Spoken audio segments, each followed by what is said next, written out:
Live. Good to see everybody again. Just a few short hours later. I check the time. Oh, I don't even know that we're going. Oh, there we go.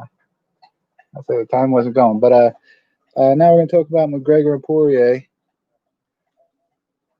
And their card going down on Saturday, which a little less sealed.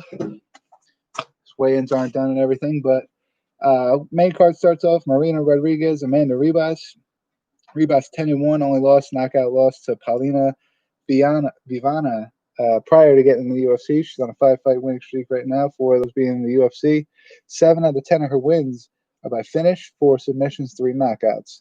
Rodriguez is a plus 250 underdog, 12-1-2. She has a draw to Ronda Marcos in her debut. Cynthia Calvillo was also a draw, and that was her second to last fight. Her last fight, a split decision loss to Carla Esparza. A lot of people thought Marina Rodriguez won that fight. 6 out of 12 of her wins are via finish, 5 knockouts, 1 submission. So Ribas will be smart to get this fight to the ground. She's obviously a better, grappler, wrestler, submission fighter. Standing up, I think she's better too. I don't think that Marina Rodriguez, her power is going to be able to land on Amanda Ribas. I think she's too good of a counter striker and a defensive striker. So I'm going to go Amanda Ribas probably there. TKO first or second round. Matt Frivola versus Ataman Azatar. Ataman Azatar is 13-0, 10 finishes, 10 TKO or knockouts on his record. He's 2-0 in the UFC. He's got a knockout over Timu Pekakan and Kama Worthy in September 2020, his last fight. And he has 2 submission wins, so that leaves us with 1 decision win for Ataman Azatar. Frivola is 8-1-1, 2-1-1 in the UFC. He lost his UFC debut to Polo Reyes via knockout. He fought to a draw with Lando Venana, and then won decisions over Jalen Turner and then Luis Pena, which was his last fight. That was October of 2019. So he's had a pretty big layoff. Azatar being the fresher fighter, fought more recently. Frivola has knockout power, although he likes to use his wrestling, get himself to decisions when he needs to.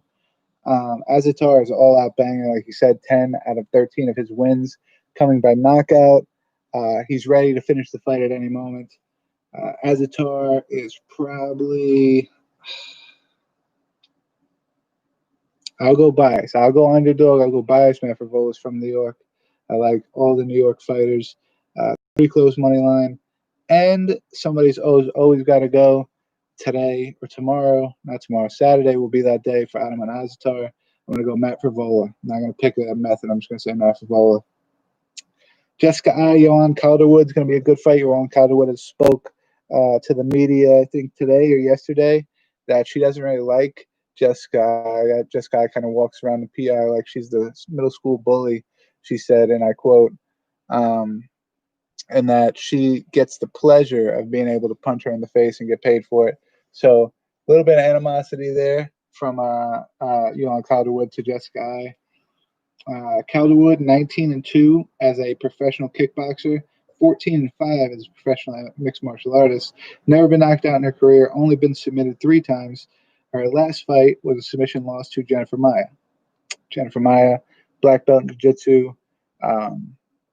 No shame in losing a decision to Jennifer Maia. Jessica is 15-8-1. Most of her losses coming in her UFC run. She's lost her last fight via decision to Cynthia Calvillo. That was June 2020. 11 wins by decision, 6 losses by decision. So 6 out of her 8 losses by decision, 11 out of 15 of her wins by decision. A lot of fights. 17 out of her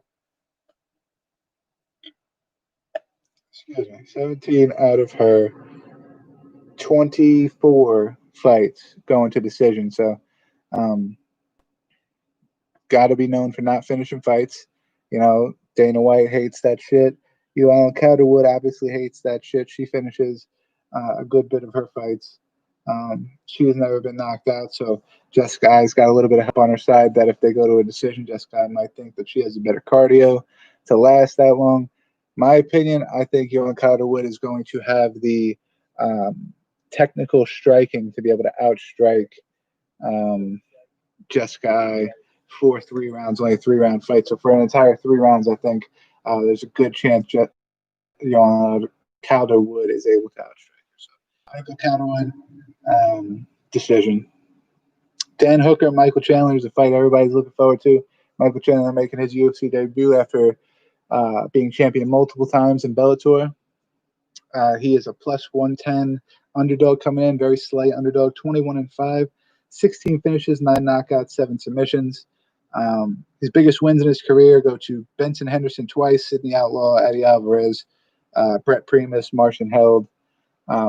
Great fighters. Some of them even been in the UFC for, Benson Henderson, an extended period of time. Michael Chandler actually fought his second and third pro fight in Strikeforce. So under Scott Coker, but also under the UFC umbrella. So fought directly under Dana White at one point for 2 out of his first 3 fights in his professional MMA career. So then after that, when he was 3-0, he went straight to Bellator, fought there up until so his last 23 fights have been with Bellator, and he's done really, really good for himself in Bellator.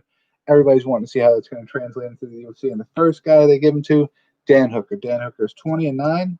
This is going to be his first fight back since dropping that decision to Dustin Poirier, which he beats himself up a lot about that fight. Dustin Poirier was able to pick him apart pretty well, and beats himself up for it. So there's 2 roads he can go down. He could beat himself up, and then his confidence can be shot, and then Michael Chandler come in here, run through him, and we could just see Dan Hooker go on a decline. Or Dan Hooker could have been humbled by Dustin Poirier, went back to the gym, worked on everything he needed to work on, worked 10 times harder than he normally would have worked. And we could be seeing a completely different Dan Hooker than what we normally see. The thing that I think is going to get us in this fight is Michael Chandler has amazing wrestling. Michael Chandler is a great grappler. If you've ever looked at sparring videos of him sparring or grappling with Kamaru Usman, who is a weight class above him and a UFC champion, you'll be very surprised. They go back and forth. The scrambles are amazing. So Michael Chandler's wrestling, I think, is out of this world. With a guy like Dan Hooker, who's going to come in and he's going to try to strike with you. He's going to try to be a technical striker, and he's got good takedown defense. The question is going to be, is he going to be able to stop the takedown defense? And I think the answer to that question is no. And I think that Michael Chandler is going to be able to land some power up top. He's going to be able to hurt Dan Hooker standing up. Then he's going to get Dan Hooker scared of those strikes, and he's going to fake takedown. I'm going to see a decision win to Michael Chandler in his debut. And then I think they're going to probably throw him to the Wolves thinking, he was able to do that to him. Why wouldn't he be able to do that to a guy like Oliveira or something? And then Oliveira is going to fuck him up if that happens. But we'll see. We'll see how it goes. I definitely got Michael Chandler, though. Dustin Poirier, Conor McGregor. This one, very, very, very hard. The odds are coming in fucking way extreme, in my opinion. Minus 300 Conor McGregor, plus 250 Dustin Poirier is completely insane. I don't know if they're factoring in that the first fight or I really don't know what the factors that go into these odds. But Dustin Poirier is a completely different fighter than when they first met each other X amount of years ago. He has almost perfected his boxing. Crisp. He's got an incredible boxing style that he's brought to mixed martial arts that a lot of people have a hard time dealing with. Justin Gaethje, Eddie Alvarez, Dan Hooker, have a real big problem dealing with that style of boxing that Dustin Poirier brings. And he's got a lot of pressure to him, and he's got crazy stamina. He'll keep that pressure on for the entire fight. Now, 5 rounds, we'll see, but he's got a lot of energy. He's got a lot of stamina, and he's got great boxing. Conor McGregor, his only losses in his career are Khabib, Nate Diaz, Joseph Duffy, and Artemev Sminikov, and all 4 of those get a submission. So Dustin Poirier, black belt in jiu-jitsu, 19 finishes, 12 knockouts, 7 submissions. Maybe he's able to get the fight to the ground and kind of expose McGregor's. I think he's a brown belt right now, but those belts don't go. Yeah, brown belt and black belt aren't as close as they seem. Excuse me. So maybe Poirier gets the fight then and is able to finish it there. We spoke about McGregor's 4 losses in his career. The 5 out of Poirier's 6 losses come in the UFC. Those losses are to Khabib, Michael Johnson, McGregor, Cub Swanson, and Korean Zombie. Those last three were all at featherweight, so it was a completely different fight. He's a compromised fighter. You can't really hold too much. It's too much to his featherweight losses now that he's at lightweight. Mom's in the back. I don't know. I'm gonna go Dustin Poirier because I don't like Conor McGregor, so I'm gonna go Dustin Poirier for that. The rest of the card plays out. Nasrat Hepkarast versus Arman Tuscaran. Brad Tavares versus Antonio Carlos Jr. And then Juliana Pena versus Sarah McMahon should be a good fight. Khalil Roundtree versus Marcin Prashinto. Andrew Sanchez versus Makhmed Muradov.